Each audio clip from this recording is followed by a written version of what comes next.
자, 이어서 제안 토론을 시작하도록 하겠습니다. 제안 토론은요, 좌장이신 명지병원 정신건강의학과의 장진구 교수님께서 진행을 해주시겠습니다. 그리고 한림대학교 김동현 교수님과 또 삼성서울병원의 홍진표 교수님께서 참여해 주시겠습니다. 홍진표 교수님은 현장 참석이 어려운 관계로 줌으로 참여하는 점 양해 부탁드리겠습니다.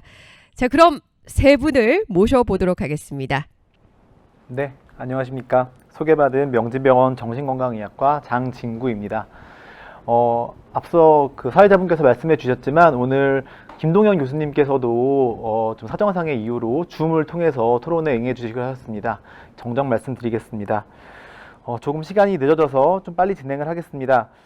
지금까지 서울형 심리부검의 개발 과정과 분석 결과에 대해서 설명을 좀 들어보셨습니다.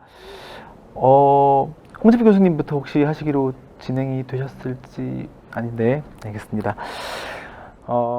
네. 이제 기조 강연 주제 발표에 이어서 서울형 심리부검 결과에 따른 자살 예방 정책에 대해서 제안 토론을 시작해 보려고 합니다. 오늘 토론을 위해서 설명해 주신 두 분의 전문가가 함께 오셨는데요.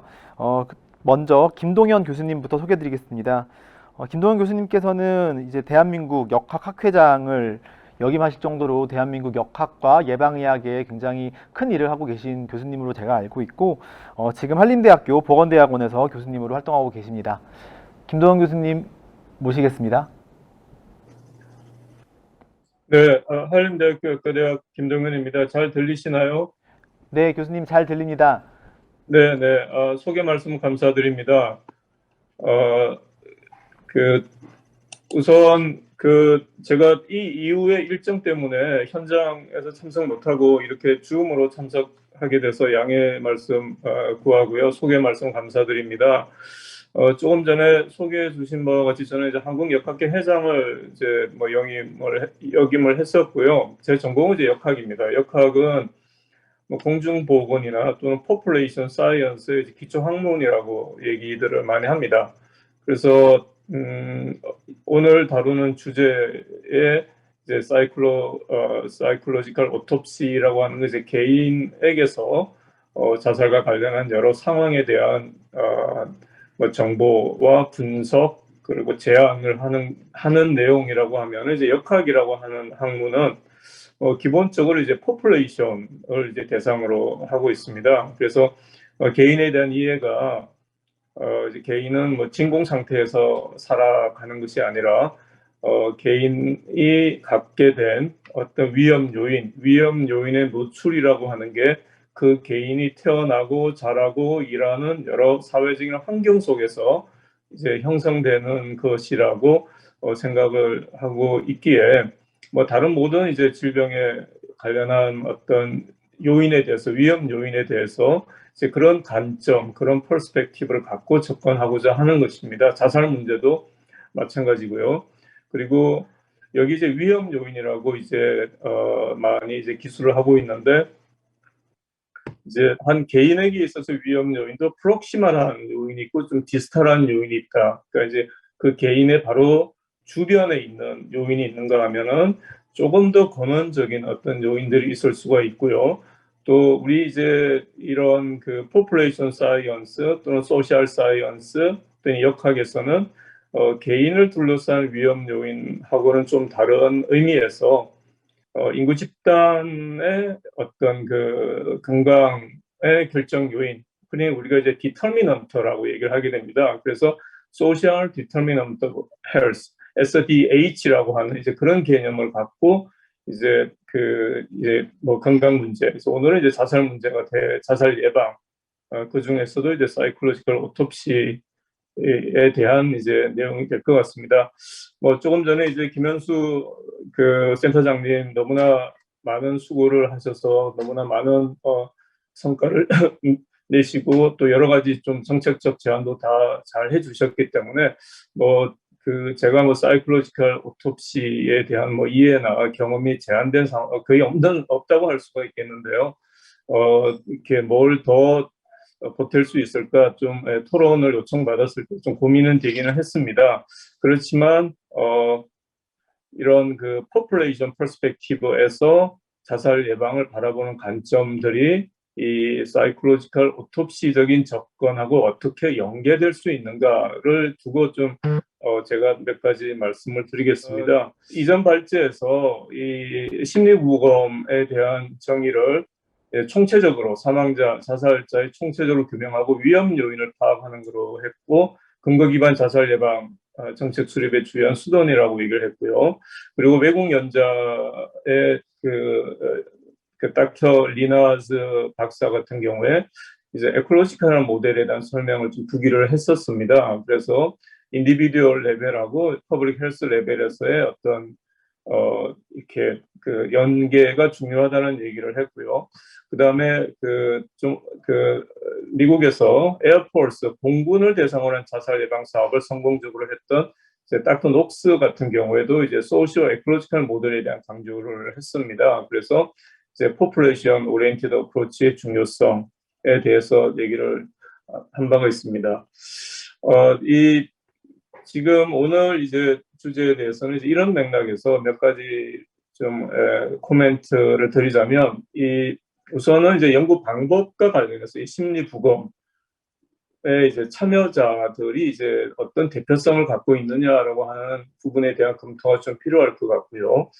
참여 과정이 있을 거고 선정 과정이 있을 텐데, 이들이 어떤 선택적 참여, 선택적 선정이 되는 과정에서 이 심리 부검의 결과 해석에 어떤 영향을 미칠 수 있을 것인지 검토가 필요하고, 그래서 이 김현수 센터장님 말씀하신 심리 부검 과정에 대한 통찰에서 이제 지역 기반 심리 부검의 의미가 어떻게 돼야 되는지 좀 추가적인 설명이 필요할 것 같고요. 그 다음에 이제 연구 과정의 이제 과학적 타당성이 되겠습니다. 이게 이제 이런 여기서 나오는 근거를 갖고 예방 정책을 한다라고 할 때 이제 다양한 다학제적인 협력과 정보 통합이 필요한데, 이런 부분에 대해서 이제 가정에 대한 통찰이라는 부분에서 이런 진행 과정이 이제 얼마나 이제 방향과 내용에서 이런 그 과학적 타당성을 확보한 연구 진행이 될 수가 있는지, 그리고 그런 진행에 제한점이 있다 그러면 이것 결과 해석에 어떤 영향을 미칠 수 있는지 검토가 필요할 것 같고요. 그래서 어떤 방법론적인 표준화, 그리고 적절한 이제 비교 집단을 선정하는 게 중요하다라고 얘기를 한 바가 있고요. 그리고 이제 이 개인에 대한 접근에서 이제 프록시멀한 팩터, 그 개인의 주변에 있는 요인들은 잘 파악이 되는데, 이런 심리 부검 과정에서 사회적인 요인, 좀 디스털한 팩터가 어느 정도 어떻게 파악이 될 것인지를 어떻게 검증할 것이냐, 이런 부분에 대한 노력이 추가적으로 필요할 것 같다고 생각을 합니다. 그리고 개인의 생애 주기하고 해당 시기에 이들이 개인이 속해 있는 집단의 사회 문화적 영향이 개인의 자살 유형에 미치는 사회적인 기전이 굉장히 중요할 거라고 생각을 합니다. 예방 정책을 수립하는 데 있어서는. 그래서 우리가 흔히 이제 개인의 자살 위험하고 한 집단의 자살률이라고 하는 것은 이제 구성적 타당성이 좀 다른 개념으로 이해를 해야 되는데, 이 둘이 분리가 되는 게 아니라는 겁니다. 그 개인은 그 집단에서 살고 있기 때문에 한 사회의 높은 자살률이 한 개인의 자살 위험 요인에 어떻게 연결되는지를, 이런 어떻게 보면 이제 레벨이 다른, 차원이 다른 두 어떤 문제를 이 심리 부검 과정을 통해서 어떻게 연결되었는지를 좀 설명해 내려고 하는 노력이 좀 필요하지 않나, 이런 생각이 들고요. 예를 들면 우리나라의 특정 지역이나 특정 조직에서 자살률이 굉장히 높게 관찰이 되고 있는데, 이런 지역이나 조직의 사회문화적인 특성이 그 조직이나 지역에 속해 있는 개개인의 내적 취약성에 어떻게 영향을 미치고 있는지, 그게 같지는 않을 거라고 생각합니다. 강원도 노인의 자살이랑 서울시 노인의 자살을 같은 레벨에 놓고 볼 수 있을 것이냐라고 하는 부분에 대해서 김현수 센터장님이 말씀하신 서울 심리 부검 결과에 대한 통찰에서 생애 주기의 스트레스 차이에 따른 개입의 효과적 초점화라고 하는 이 용어나 개념들이 이런 연결 고리를 좀 밝혀내는 쪽으로 좀 진행이 되었으면 하는 바람이 있습니다.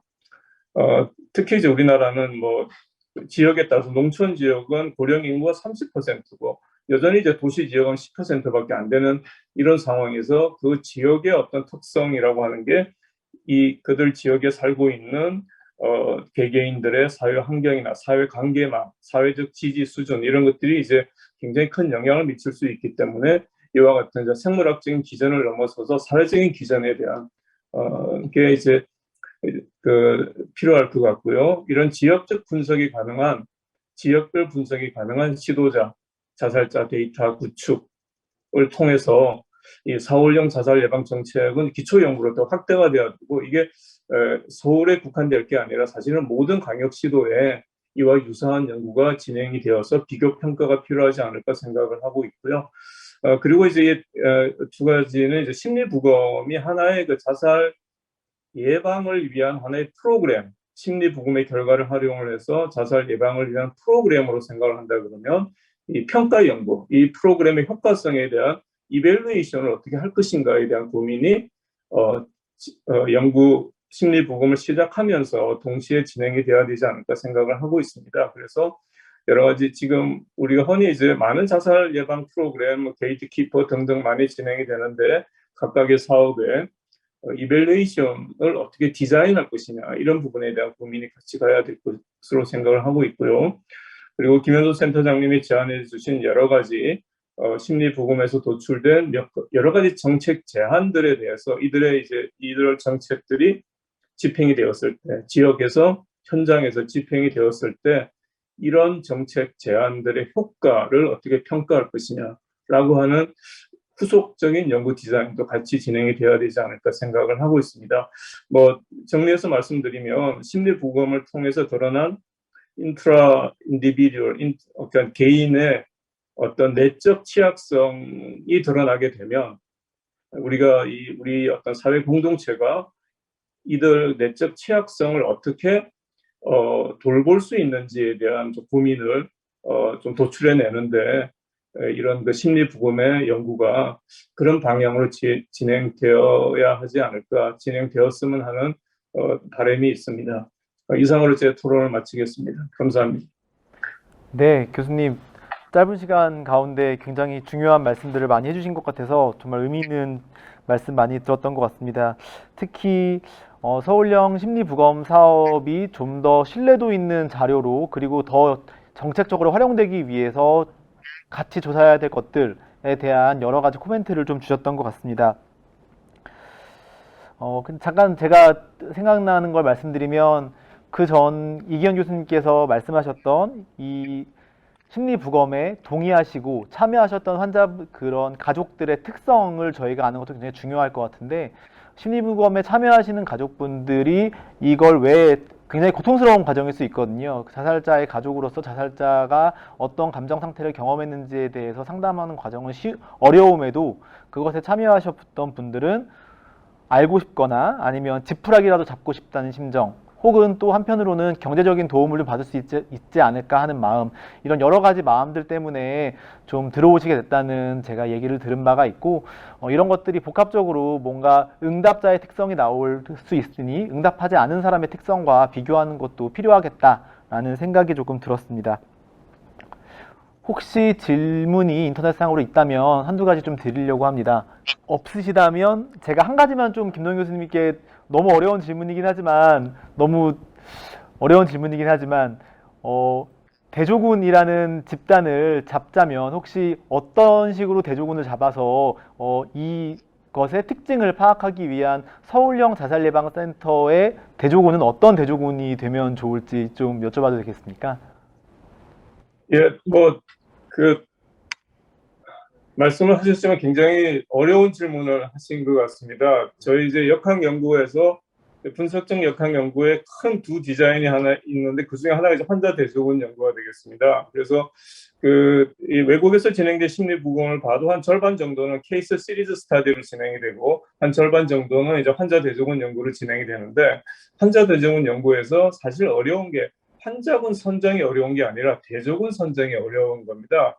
그게 이제 컴패러빌리티 이슈가 있기 때문에 그러니까 대조군이라고 하는 것은 환자를 생산해낸 모의 집단으로서의 개념적인 그 개념을 갖고 있거든요. 그래서 과연 이제 그런 집단을 어떻게 선정할 것인가라고 하는 것은 그냥 단순히 자살 안 한 사람 이런 그런 개념이 아니라 이제 그래서 이제 컴패러빌리티를 갖고 가면서 그렇지만은 실행적으로는 그런 이제 컨셉슈얼한 그 어떤 대조군에 대한 정의는 뭐 정의대로 중요하겠지만 실제로 이제 프랙티컬하게 최소한 뭐 유사한 환경이라든가 이런 이제 뭐 성 연령, 지역, 사회 경제적 수준 정도는 매칭을 하면서 이렇게 좀 비교를 해 나가면 좀 이렇게 실행적인 측면에서의 대조 집단의 특성이 드러날 수 있지 않을까. 이제 그 자살자랑 비교해서 뭐 그렇게 접근을 할 수 있을 것 같습니다. 네, 교수님 의견 감사드립니다.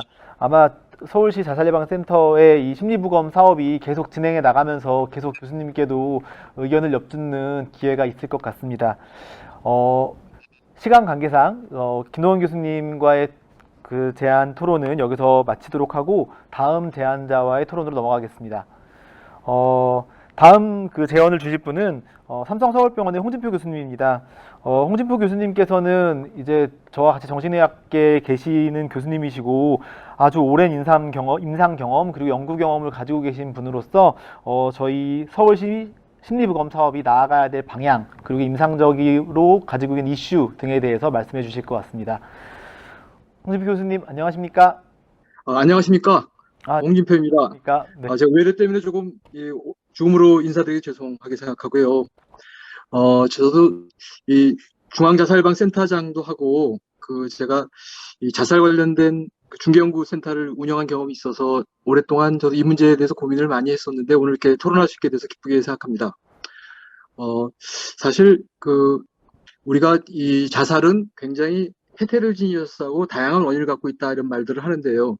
그 말의 뜻은 뭐냐면 해결책이 굉장히 복잡하고 쉽지 않다는 뜻입니다. 그래서 이런 자살을 예방하기 위해서는 여기 계신 모든 분들이 자살에 대한 굉장히 복잡한 상황을 잘 이해를 하셔야만 그나마 예방적인 효과를 기대할 수 있다는 뜻인데요. 그러니까 예를 들어서 우울증 있는 환자가 있다. 그러면 우리가 항우울제를 사용하면 한 50%나 60% 환자들이 호전이 될 것을 기대할 수가 있고 호전이 되지 않는 사람이라면 두 번째 단계에서 뭘 하면 되고 세 번째 단계에서 뭐 하면 되고 이런 것들이 이미 다 이제 밝혀져 있는 상태입니다. 하지만 자살의 경우에는 이 자살 위험성이 있는 사람들을 찾아내기도 어렵지만 자살 위험성이 있는 사람들이 나타났다 하더라도 이 사람들을 어떻게 하면 자살을 하지 않도록 할 것이냐 하는 것들을 어떤 한 가지 방법으로 그 자살을 위험성을 낮출 수 있는 치료법 자체가 존재하지가 않다 보니까 사실 굉장히 다양한 노력들을 해야지 되고 또 바로 그렇기 때문에 우리가 이렇게 심리부검이라는 그런 이제 연구까지 이제 하게 된 것으로 생각합니다. 다음. 우선 여러분들이 자살에 대해서 굉장히 많은 데이터들을 들으셨겠지만 여러분이 알고 있는 그 논문들 중에서 이 자살 사망자에 관한 연구들은 아마 읽으신 적이 거의 없으실 겁니다. 그 이유는 자살 사망자를 대상으로 한 연구가 그만큼 쉽지 않기 때문에 그렇습니다. 그래서 여러분들이 알고 있는 연구들 자살의 위험 요인에 관한 것들은 대부분이 일반인에서 자살 생각이 있는 사람들의 특성이라든지 또는 일반인에서 자살 기도를 한 사람이라든지 아니면 병원을 다니고 정신과를 다니고 있는 사람들에서 자살 위험성이 어떤 요인과 관련이 있는지에 관한 연구 결과들만 있습니다. 따라서 실제로 자살 사망한 사람들한테서 그러면 어떤 위험 요인이 가장 결정적인가에 관한 것들은 생각보다 알려져 있는 게 많지 않고 또 이런 자살로 직접 사망한 사람들의 위험 요인을 우리가 잘 밝혀낼 수가 있다면 사실 훨씬 더 효과적인 전략을 찾을 수 있을 것이다라고 기대를 하고 있습니다. 예를 들어서 자살 기도자에 관한 것도 그 사람들이 결국 자살로 사망한 경우가 많기 때문에 비슷하지 않겠냐 생각하기 쉬운데 예를 들어서 응급실에 오는 환자들은 상대적으로 여성들 또 젊은 층들이 많이 오는 데 비해서 실제 자살 사망한 사람들은 노인들이 대부분이지 않습니까? 또 응급실에 약을 먹고 온 환자들한테 응급실에는 치료진들이 흔히 수면제 먹어서는 안 죽어요 이렇게 얘기하지만 실제 수면제로 먹었을 때 사망할 확률 한 2% 정도 되는데요. 이 수면제를 먹고 사망한 사람들은 이미 응급실에 오기 전에 사망했기 때문에 보통 응급실로 사망한 상태로 오는 사람을 발견하기 매우 어렵기 때문에 우리가 잘못된 그런 인상들을 갖게 된다고 생각됩니다. 따라서 이런 자살 사망한 사람들에 대한 데이터를 얻게 되면 우리가 이렇게 좀 왜곡되지 않은 그 정보들을 얻게 되고 그만큼 효과적인 전략을 구사할 수 있다고 생각을 듭니다. 또 이 자살 사망자에 대한 연구를 통해서 우리는 한국에서 약간 독특한, 한국에 특히 문제가 되는 어떤 인상적인 또는 사회문화적인 특성들을 조사가 가능하다고 생각이 되는데요. 그러니까 예를 들어서 우리나라에서도 아까 센터장님이 한 50% 이상이 우울증 치료를 받다 왔다고 이렇게 말씀을 하셨는데, 그럼 우리가 우리나라에서 우울증 치료가 과연 적절히 잘 이루어지고 있는가, 또는 우울증에서 적절한 그런 치료 전략들이 잘 임상가들이 능숙하게 쓰고 있느냐 하는 그런 문제점을 발견할 수도 있을 것이고요. 또 우리 사회가 갖고 있는 독특한 문화, 저는 우리나라의 과당 경쟁과 현세적인 경향, 죽음은 그만이다, 이런 그런 가치관들, 이런 것들도 이제 자살에 굉장히 많은 영향을 미치게 되겠는데, 바로 이런 특성들을 이전 자살 심리 부검을 통해서 어떤 사회적인 요인들에 대한 좀 더 이해를 넓힌다면 우리가 사회를 변화시키는 그런 운동으로까지 발전시켜야 되는 그런 연구라고 생각이 듭니다. 예를 들어서 우리나라 센터장님 말씀하셨지만 뭐 직장 내 스트레스나 왕따, 고립, 이런 그 문제들이 사실은 외국보다 좀 더 심각한 게 아니냐. 그리고 바로 그런 데이터들을 뭔가 비교 가능한 수준으로 만들 수 있다면 우리가 그런 데이터를 근거로 해서 정부 차원에서 좀 적극적인 노력을 할 수 있는 근거가, 에비던스가 될 수 있는 그런 중요한 연구들이라고 생각합니다. 또 한 가지 저는 우리가 이 심리부검 연구에서 가장 중요시 여겨 중에 한 가지는 바로 사회적 관심을, 자살에 대한 사회적 관심을 유도하는 역할입니다. 최근에 세가족 자살 사건이 있었는데 그때 그 기자들이 심리부검을 했죠. 그래서 이 사람들이 매우 가난했지만 그 의료급여라든지 또는 지원을 갖다가 요청하려는 행동 자체를 하지 않았고 숨어서 지냈고, 바로 이런 요인들이 막상 위험에 처한 사람들이 자살로까지 이르게 되는 매우 중요한 위험 요인이라는 것들을 우리가 알게 됐는데요. 저는 이런 심리부검 연구를 통해서 약간 우리 사회 문화적인 또 제도적인 허점을 알려주는 그런 케이스들에 대한 발굴을 통해서 정책적 변화를 갖다가 유도할 수 있다면 매우 가치 있는 연구가 되지 않을까 생각하고, 실제로 핀란드에서 자살 사망자에 대한 전수 심리부검 연구들은 실제로 그 사회 정책을 바꾸고 또 국민들의 자살에 대한 생각이 바뀌고 또 결과적으로 굉장히 자살률이 떨어뜨리게 하는데 중요한 기여를 한 것으로 알고 있습니다. 다음 슬라이드. 기존 심리부검 연구의 한계점에 대해서 간단히 말씀을 드리면, 기존의 심리부검 연구가 최근에 이제 중앙심리부검센터 이전에는 한 뭐 몇십 명 정도 수준으로 한 6개 정도 이루어진 것으로 알고 있습니다. 근데 이런 소규모 연구들의 가장 큰 특성, 문제는 응답률이 매우 낮죠. 그러니까 예를 들어 그 지역에 자살한 사람이 5,000명인데 50명 심리부검을 하게 되면 1%가 응답을 하게 되는데, 응답을 하는 사람들 대부분이 다 가족이 뭔가 애정이 있고 뭐 좀 가족들이 굉장히 고통스러워하는 그런 아주 셀렉티드된 그런 자살 사망자들만을 모아서 응답을 받게 되기 때문에 사실은 그 결과 자체가 또 다른 이제 바이어스를 낳게 되는 그런 위험을 안고 있다는 것들이 가장 대표적인 문제가 되겠습니다. 두 번째는 아까도 얘기가 나왔었지만 이 대조군 설정이 안 되다 보니까 또 위험 요인 분석에 한계가 있는데, 그러니까 예를 들어서 강원도에서 노인 자살이 많다. 그러면 이 강원도 실제로 노인들이 자살을 많이 할까요? 꼭 그런 건 아니죠. 이 강원도에는 노인들이 워낙 또 많이 살고 있고 또 강원도 지역은 가난하고 또 더 많이 외롭고 그런 요인들이 사실은 영향을 주는 건데, 그냥 강원도에서는 그냥 노인 자살이 많기 때문에 강원도에 노인 자살을 예방 사업을 해야 된다라는 것들은 꼭 그렇게 맞지 않는 얘기일 수도 있고, 예를 들어서 우리가 이 심리부검에서 특정 지역이 조금 위험하다. 그래서 예를 들어서 이거 예입니다. 그 상기동에 서민 아파트 단지에 자살이 많다. 그러면 그게 그 상계동이기 때문에 자살이 많은 건지, 아니면 그 지역이 워낙 인구들이 가장 밀집되어 있는 지역이다 보니까 인구가 많이 살아서 자살자가 많은 건지, 이런 것들을 제대로 통제하지 않고서 우리가 발표를 하게 되면 사실은 사실과는 좀 과학적인 근거와 거리가 먼 결론에 도달할 수가 있어서 우리가 어떻게 실제적인 위험 요인을 갖다가 수치적으로 제시할 수 있느냐 하는 것들은 우리가 정책 변화까지 힘을 얻는 그런 중요한 요소가 될 것이라고 생각됩니다. 그리고 이런 제한적인 이 심리부검 데이터들이 별로 공개가 안 되고 또 활용이 안 되고 있고 연구자들이 애써서 데이터를 모은 다음에 지쳐 떨어지고 그 데이터는 다시 사장되고 이런 것들이 조금 반복됐던 건 아닌가 하는 생각이 들고요.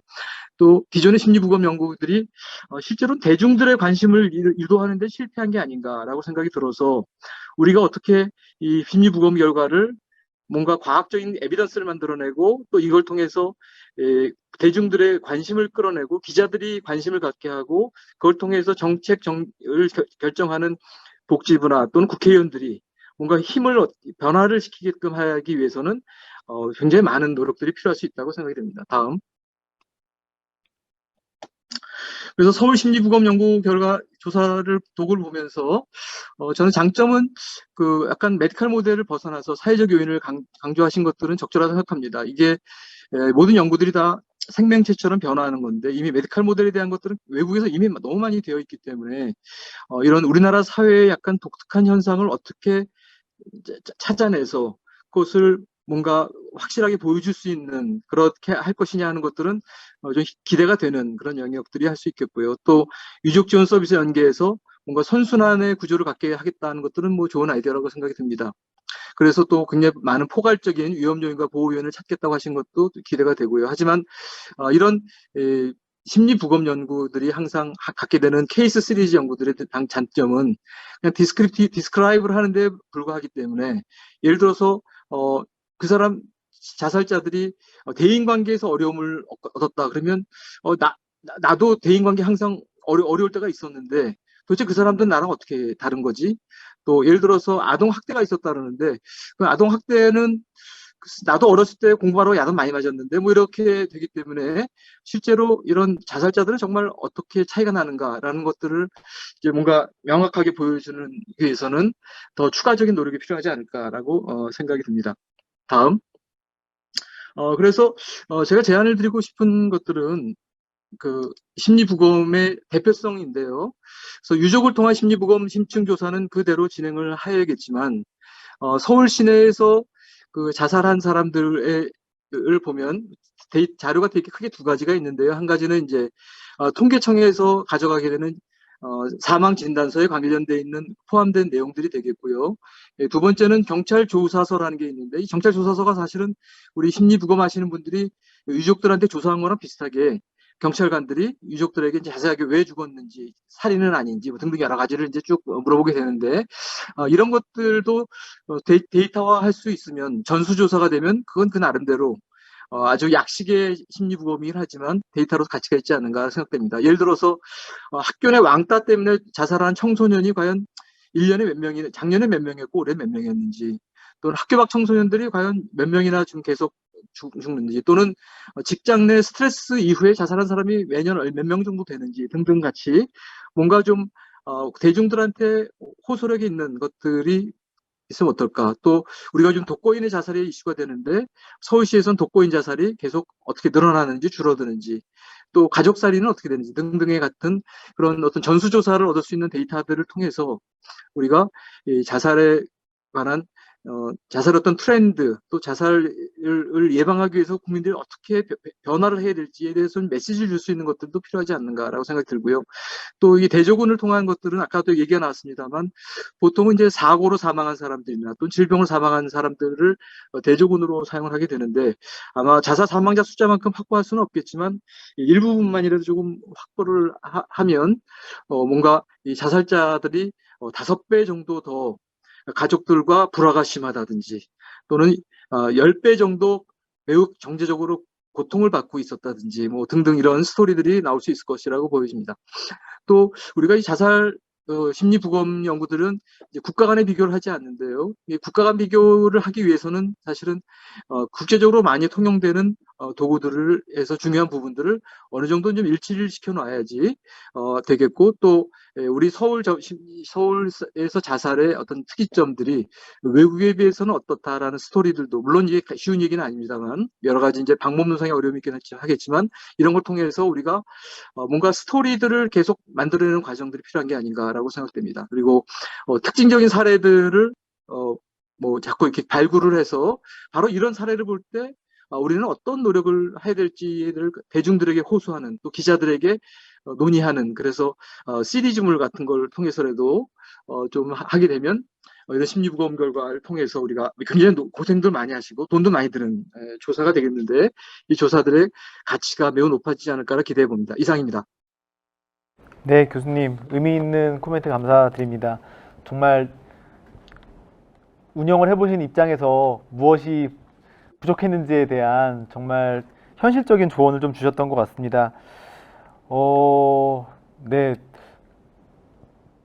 저도 참 있으면서 뭔가 사람들이 보고 싶어 하지 않는 것들은 이렇게 보지 않으려는 것들을 많이 보여서, 저희가 이렇게 자살 예방 조사를 하지만, 이 자살 시도자의 심리부검을 하지만 아마 심리부검되지 않은 환자들이 훨씬 더 위험한 사람들이지 않을까라는 교수님 말씀이 좀 인상에 남았습니다. 네, 지금 아직 인터넷상으로 추가 질문은 없는 것 같고요. 한 가지만 좀 여쭤보겠습니다. 이런 사업을 진행하시면서 혹시 가장 힘드셨던 점, 그것이 그래서 이렇게 하면 좀 해결될 수 있지 않을까, 지금 제가 여기 와서 여러 심리부검 사업하시는 선생님들과 이야기를 나누면서 상당히 고생하시면서 진행하시는 것 같아서 뭔가 계속 진행해 나가실 때 의미 있는 팁 같은 걸 하나 부탁드려도 될지. 저는 사실은 자살 예방 사업은 많이 했는데, 심리부검은 우리 저희 병원의 전홍진 교수님이 센터장을 맡으시면서 제가 자문만 좀 해본 경험이 있는데요.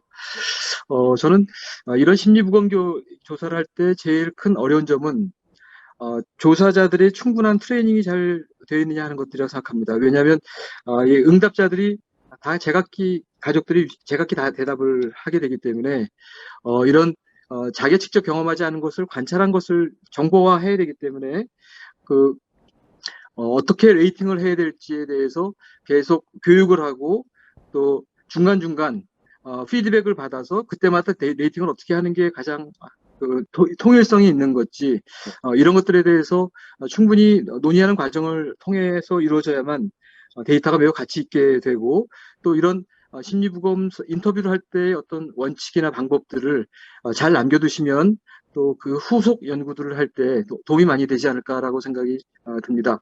그리고 이 심리부검 연구는 가족들이, 떠나간 사람들이 왜 떠났는지에 대한 그런 기억과 관련되어 있는 문제들이기 때문에 그 자체가 사이코세라피틱한 프로세스이기 때문에 어떤 사이코세라피틱한 원칙들도 잘 또 도움을 받아가면서 이루어져야지 되지 않을까라고 생각이 듭니다. 이상입니다. 네, 교수님 의미 있는 제언 감사드립니다. 결국에는 사회적 관심이 늘어나서 여기에 대한 투자나 여기에 대한 교육 같은 것들도 함께 진행돼야 되는 것이 아닌가라는 생각이 들었습니다. 지금 두 분 토론 마지막으로 제안 토론 마무리하려고 하고, 시간 관계상 한 가지만, 아까 두 분 말씀 들으면서 사실 예전에 한국의 제일 높은 사망률은 위암이었다고 제가 알고 있는데요. 네, 지금 우리나라의 많은 사람들이 아시다시피 위암 치료를 제일 잘하고 위암으로 죽는 가능성이 매우 줄어들었던 걸로 알고 있습니다. 저희가 사회적인 노력을 한다면, 복잡하다고 손을 놓지 않고 관심을 둔다면 한국의 자살 문제도 해결할 수 있지 않을까라는 생각을 갖게 됩니다. 네, 이상으로 저는 마치겠습니다.